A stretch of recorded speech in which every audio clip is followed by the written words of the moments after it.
Hey everyone, Max here with another video about Princess Connect.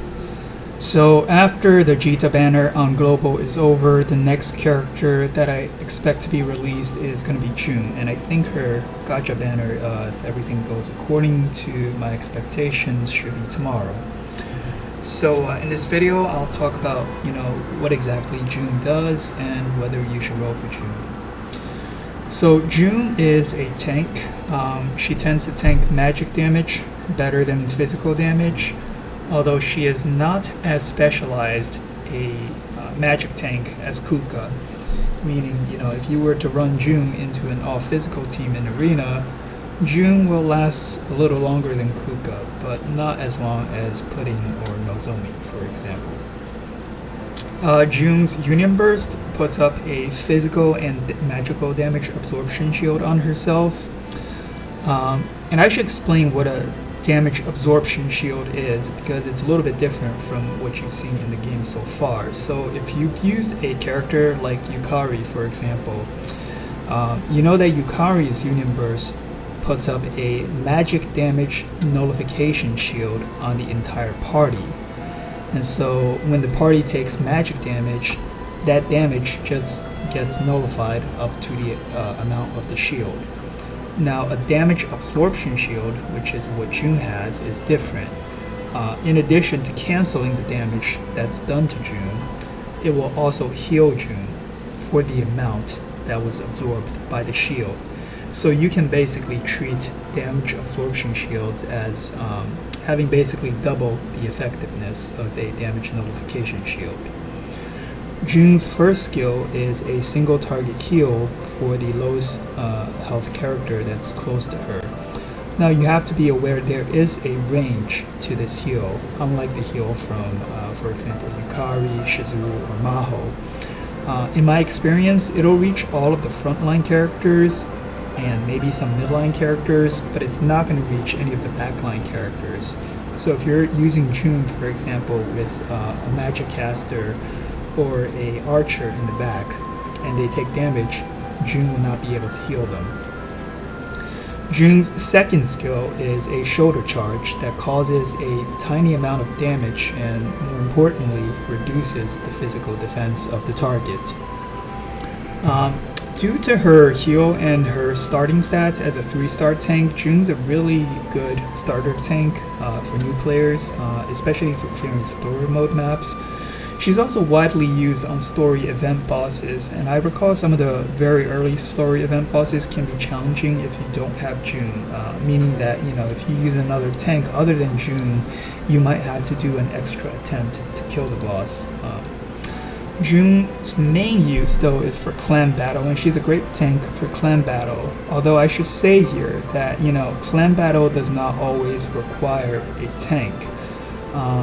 Within like 3 to 4 months of the game's release, your characters are going to be strong enough to fight clan battle bosses without a tank. And when that happens, when you no longer need a tank, it's better, generally speaking, to use another damage dealer instead of the tank, even a tank like June. That said, sometimes when higher tiers of clan battle bosses get released, or sometimes you run into bosses with extremely high damage, having June available is still going to be helpful.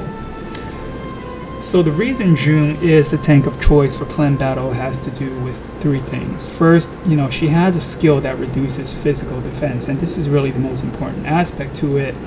This means that when you use June with other physical damage dealers, they'll do more damage with June tanking than with, say, Pudding or Nozomi tanking.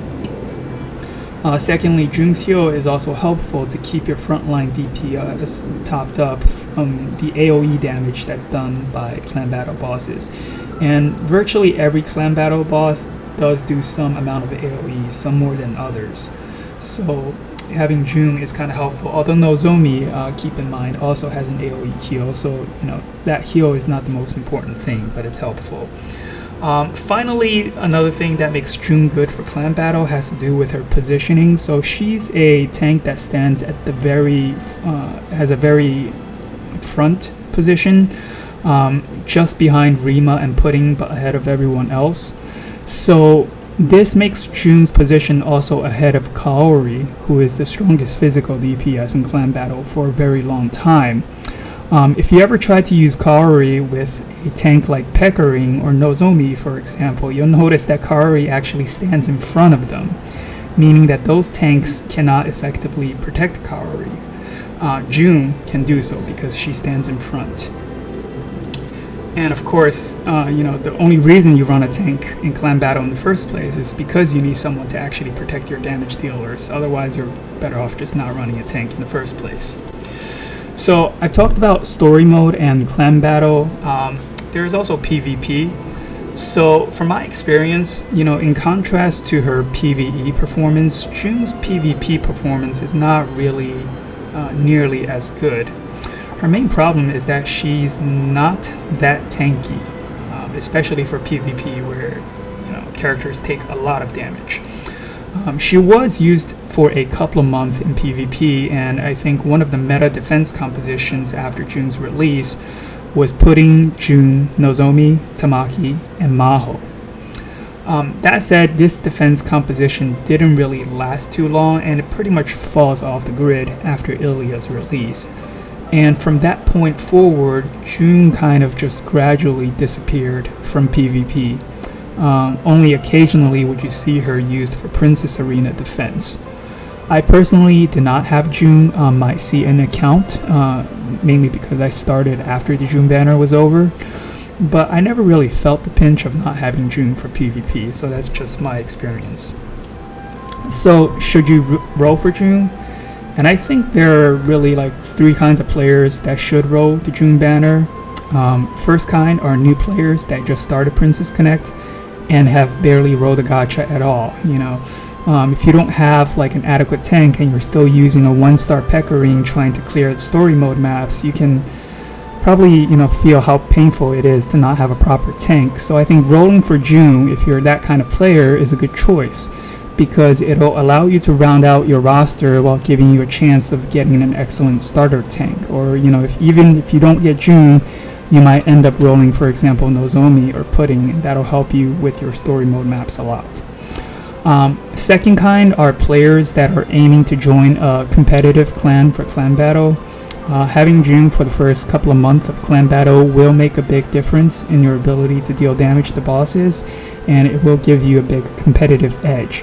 And it's likely that highly competitive clans will require their players to have both Jun and Makoto to even join.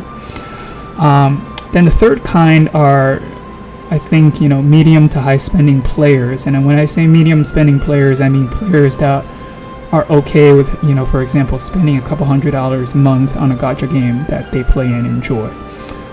From my experience, that level of spending in Princess Connect would generally allow the player to obtain all of the strong characters that are released that they want. One thing to keep in mind about Jun is that she is a permanent character. This means that after her gacha banner ends, she will be in all future gacha banners. And so every time you roll for a character after Jun's banner is over, you have a chance of getting Jun. Also, all permanent characters do become farmable after a certain period of time, and you will be able to farm Jun from scratch if needed once map 14 is released. So my advice, if you are F2P or monthly card player and you have already have a decent roster to work with, you have a good tank that you're using to do story mode map right now, my suggestion is to just skip Jun and wait for future characters that are more important. That's it for this video. Thank you for watching, and see you next time.